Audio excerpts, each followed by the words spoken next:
You're listening to Wealthy-esque. We are a community of lawyers who believe that true wealth is having control of our time. I'm Ro Thomas, and as a busy wife, mom, and former Big Law associate, I know all too well the tension between the culture of the legal profession and pretty much everything else you want to do in life. That's why each week I'm bringing you the information and tools you need to improve your money mindset and manage your money to create true wealth. Because ultimately, it's not about the money. It's about the freedom and flexibility the money affords.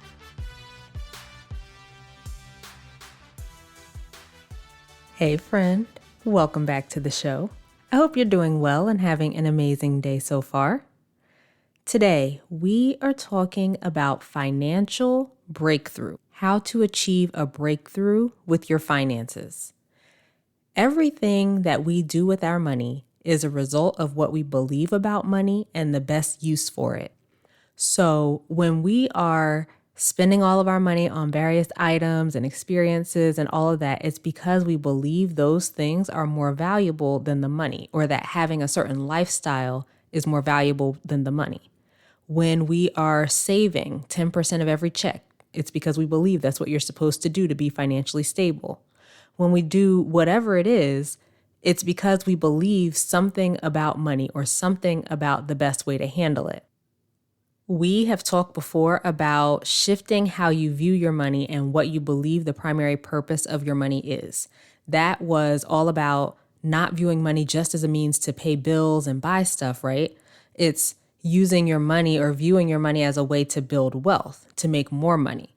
And so go back and check out episode 186 if you want to hear more about that. But anyway, like I said, everything that we do with our money is a result of what we believe about our money. And so to get a breakthrough, to have a financial breakthrough, you just need one thing that changes your beliefs about your money forever. I'll give you an example from my own life. My biggest financial breakthrough came when I learned about people making less than me who were building wealth and retiring. I had learned, like most people, that you go to school, you get a good job, you pay your bills on time, you save some for the future, and then after doing that for 40 or 50 years, you retire. So I had been operating the way that people typically operate with their money based on those beliefs. Like I didn't have any sort of strategy or a specific plan or anything like that. Like that was my plan. I was just going along, living life, spending, saving a little. I believed that wealth was just for like the celebrity type people or the big business owners.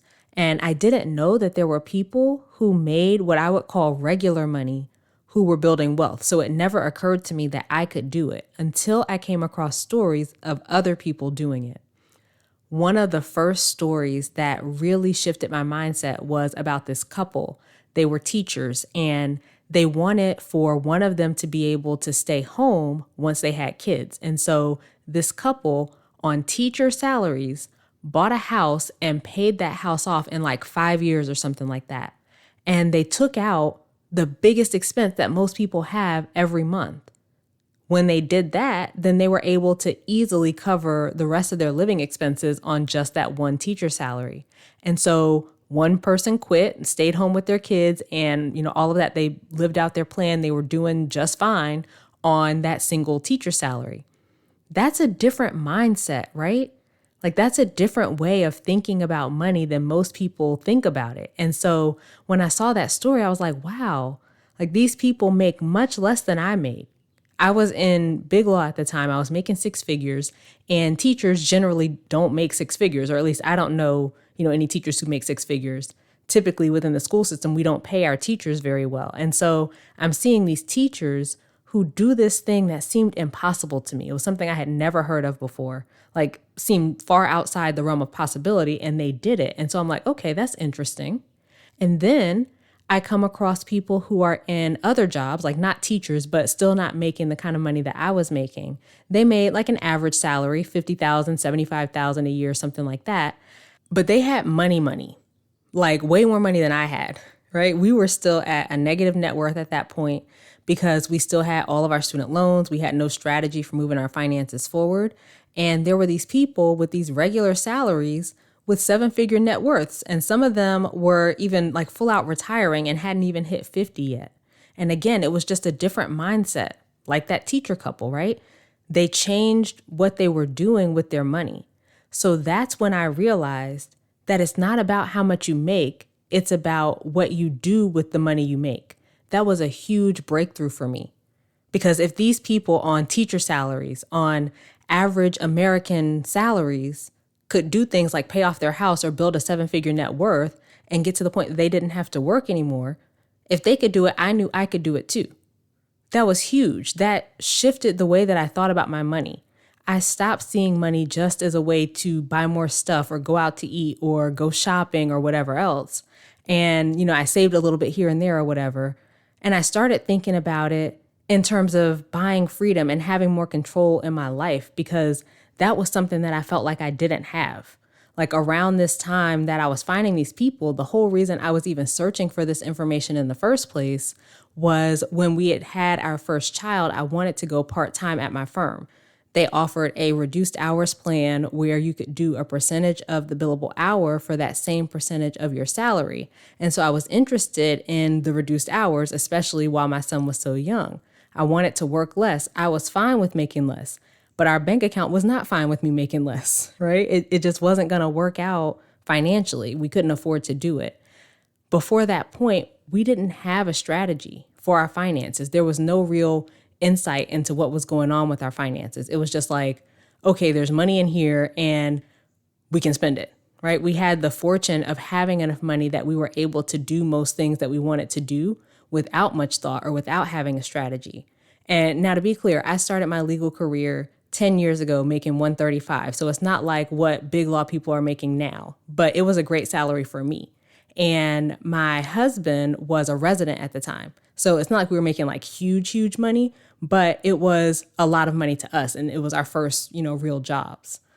But anyway, all that to say, I shifted the way that I thought about my money and the purpose for my money. And I realized that there were people who just thought about money differently, who looked at their money differently, and accordingly, they did different things with their money. So that's when I started getting really intentional about where we were financially and where we were headed.